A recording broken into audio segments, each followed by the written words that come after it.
and struggle for Tom Holland. What? Where did his web go? It's clear skies for miles. What? What did he like latch onto a cloud? Apparently No Way Home gets worse every single time that you watch it. Let's get right into it. For 2021, Spider-Man No Way Home has just released in theaters and everyone is loving it. Genuinely one of the best in-theater experience I've ever had. Right behind the Minecraft movie, of course, because that was peak cinema, seeing that in theaters. But the fact of when Andrew Garfield and Tobey Maguire came on screen, it was a standing ovation. That was the first time I ever witnessed that, besides Endgame. Marvel was doing its thing back then, and this was like the tail end. This was like the last movie that really got me in my seat the entire time, enjoying the entire movie. Critics are loving it, audiences are loving it, and Marvel and Sony's bank accounts are definitely loving it. The film is being hailed as one of the best Spider-Man films, and maybe even one of the best comic book films, period. That's great! Thank you! But then, something starts to change. A few months after the film's release, the narrative around the movie was different. Fans were revisiting the film, and some people were beginning to turn on it. They did something where they re-released the movie. I think it was around like the year after. They released like all like the uncut scenes, all the scenes that didn't make the final cut. So we had a scene of Spider-Man getting a stuck football at the top of the gymnasium when everyone knew he was Spider-Man. The movie wasn't good. No, I didn't realize how much the movie relied on shock factor. The fact that Andrew Garfield and Tobey Maguire are in this movie. I mean, this man on screen right now, this is the entire reason. He is like one of the only good parts about this movie. He does a beautiful part. It's Willem Dafoe. But rewatching that movie, if you break it down, it's very flawed. The new narrative? That in hindsight, No Way Home was actually a lazy, cheap, nonsensical, sloppily made, plot hole-ridden, nostalgia-filled cash grab designed to make its audience clap like seals as it bounces from cameo to cameo, leading to the eventual destruction of cinema. Whoa. So, what's the actual truth here? Does No Way Home get worse every time you watch it? Well, That's a little complicated. when I first watched No Way Home, I remember really liking the entire film, from start to finish. But upon rewatch, it's become clear to me that the first half of this film is significantly weaker than I remember. And I think that really comes down to one primary reason: novelty. Hello, Peter. For me, the first half of No Way Home was definitely carried by just how cool and exciting it was to see the return of so many familiar faces. The return of Doc Ock, Green Goblin, Electro, Sandman, Lizard, we even got a little Daredevil in there. Even though the first half doesn't have the emotional stakes and weight that the film eventually gets to in the second half, it was still able to get by on the thrills of its novelty. God, this is so cool. And when you're watching it for the first time in the theaters, you had that like almost like who's gonna show up? Like, you know, there's gonna be some heavy hitters in here. Doc Ock was a little teaser. It was just the excitement of what's to come. But watching on rewatch, you know exactly what the movie's gonna happen. Here's the thing about novelty. It gets old. For example, when I watched Doctor Strange 2 for the first time, when John Krasinski showed up as Mr. Fantastic, I literally yelled. No, not like that. It was more of a...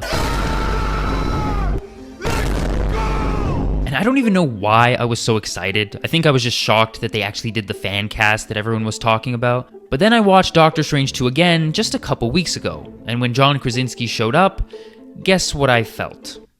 Nothing. And in that way, No Way Home is definitely in a similar boat. With the novelty removed, I kind of find myself just waiting to get to the second half, as the story here, similar to the first two films in his trilogy, feels pretty lightweight when it comes to the emotions and sincerity. Something that, interestingly enough, was never an issue for the Tobey and Andrew films, regardless of their flaws. And while I think a lot of... Yeah, I feel like they're riding so much on, like, they're trying to latch on to all these other characters' success instead of just building up Tom Holland's Spider-Man. That's why Homecoming, I think, is the best film in this trilogy. Like, correct me if I'm wrong, but the villain in there was goated. The character growth in there was goated. Tom Holland just carried that entire film. I mean, dude, Far From Home, we don't talk about Far From Home. But this movie relied so much on its other characters. It didn't even let its main character shine, besides besides the ending, I will say that got me feeling sad for Tom Holland. Of people initially let some of the flaws of this movie slide. With the nostalgia glasses now firmly removed, there's some things that definitely stick out as not the best. For starters, the setup for this film makes no sense. The basic premise here is that Peter Parker can't get into college, so the game plan is to try and brainwash the entire world. Then the spell goes wrong. Dude, he got so greedy in this scene. He should have just been like, oh yeah, my friends and family remember me. I don't care about the Avengers. My friends and family are the only people who should know that I'm Spider-Man and should know Tom Holland is Peter Parker. He got way too greedy. He's like, oh my god, I forgot about Ned. Oh my god, I forgot about Zendaya. Oh my god.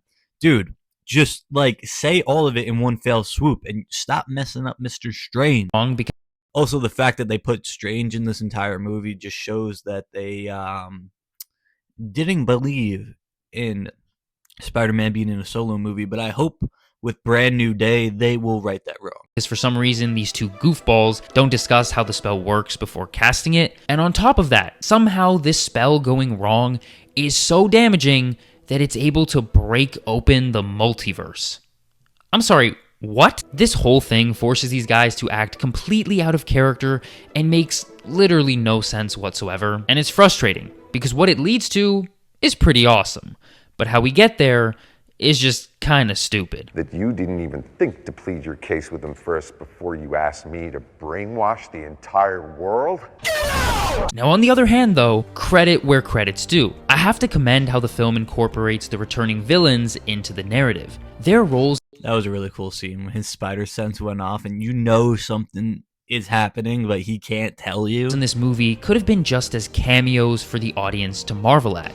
But instead, the movie finds a way to fit them into the character arc of Tom Holland's Peter Parker, by focusing in on the fact that many of them are going to die as soon as... You know what I really don't understand? We went through all this effort to try to get back all these villains to the original timeline alive just for them to get defeated and die in their own universe. I just don't understand that. You don't want it to be your problem, so you're making it someone else's problem. And you don't want to be the bad guy. You don't want to be the guy that killed them all. Dude, you all could have just murked every single villain, and this movie would have been chill. They would have got done with it like scene one. They get sent back to their own universe. They actually become integral to Peter's journey of learning. With great power comes great responsibility. Screw that. Also, can I just say Aunt May, love her character, but they were fishing for that moment. They needed it. They realized it was movie 3 and we didn't have that moment already. They're like, dude, we need that so bad.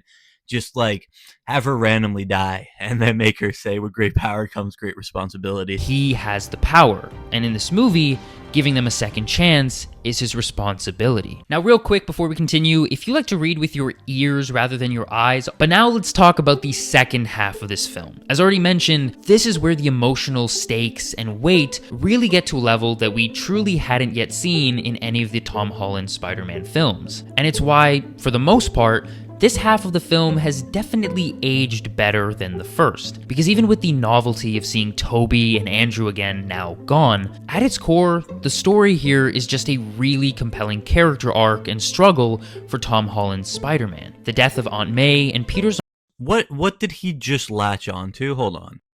Character arc and struggle for Tom Holland. What? Where did his web go? It's clear skies for miles. What did he like latch onto a cloud? Spider-Man. The death of Aunt May and Peter's emotional journey that follows is truly great. Bro, spoilers. Stuff. Also, just seeing Goblin be Goblin is pretty awesome.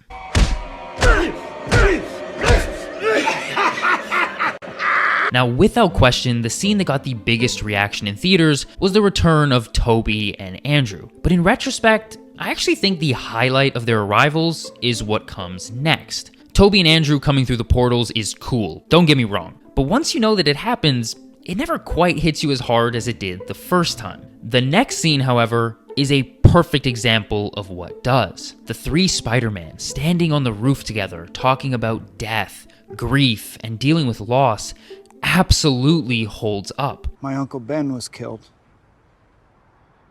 It was my fault. I lost him. I lost Gwen. She was my MJ. This scene I've seen enough. Give this man an Amazing Spider-Man 3. Come on, what are we doing, Sony? Just give the man the movie. is just as good on your 10th viewing Is it still Sony? Am I just completely wrong? Is it still Sony? I just remember that as a kid. I think it's Disney now. of the film as it was on the first, because it's not built on novelty. It's simply great writing and character work. Instead of just treating these older Spider-Men as spectacles for the audience to clap and cheer at, the movie sets them up as older brother figures, and they're pivotal in helping to guide this younger version of themselves on his journey. But, with all that being said, it's not perfect. Take the scene at the Statue of Liberty, where the three Spider-Men stand around talking about their powers and what villains they fought, and just generally goofing around. Yeah, that's good. On rewatch, I didn't feel like it really held up all that well. Like, this scene is pure fan service, and when viewed in isolation, can be a lot of fun. But in the context of Dude, they just wanted that little goofy scene of all the Spider-Mans interacting with each other. the movie, I'm not sure it really fits. Like, the scene played very well in theaters, because again, just seeing the three of them on screen together was so fresh and exciting. But on rewatch, this whole conversation just feels tonally out of place. Like, this kid's aunt, basically his mother, just died. And ever since then, the film has been in this pretty somber, emotional, serious state. And then we have this scene, which feels more like a parody of these guys rather than how they would actually be talking to each other in such a situation. You are amazing. I can say that. You are amazing. Thank you, yeah, Will thanks. you say it? Does it just come out of your wrists, or does it come out of anywhere else? It feels more like a bonus deleted scene, and when revisiting the film, I kept thinking that perhaps it shouldn't have been in here. But to keep playing devil's advocate with myself, the movie also offers some more genuinely great moments that do hold up for Andrew and Toby. Like, the scene of Andrew catching MJ is more than just fan service, and it really works on multiple levels. It works as a form of redemption for him not being able to He should have saved his Gwen. He should have.